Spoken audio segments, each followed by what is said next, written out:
Hello everyone, দারুণ একটা welcome সবাইকে। তো সেদিন খুব ভোরবেলাতেই আমরা চলে গেছিলাম বহরমপুরে।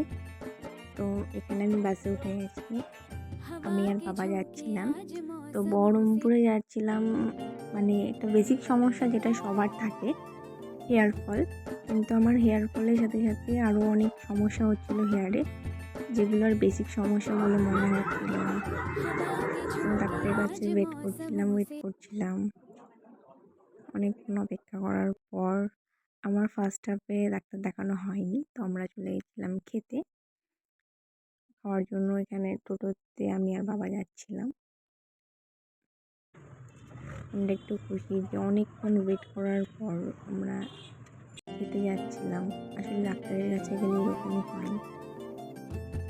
তো এখানে আমরা প্রাঙ্গণে চলে এসেছিলাম। বাবা একটা হোটেলে খাওয়াবে বলছিল আমাকে, তো ওই হোটেলটাই খুঁজছিল। অনেক খোঁজাখুঁজির পরে আমরা জাস্ট পেয়ে গেছি। তারপর ডাক্তার দেখানো হয়ে গেছে, ওই 4টের দিকে হয়ে গেছে। এখন বাড়ি ফেরার পালা। বাই।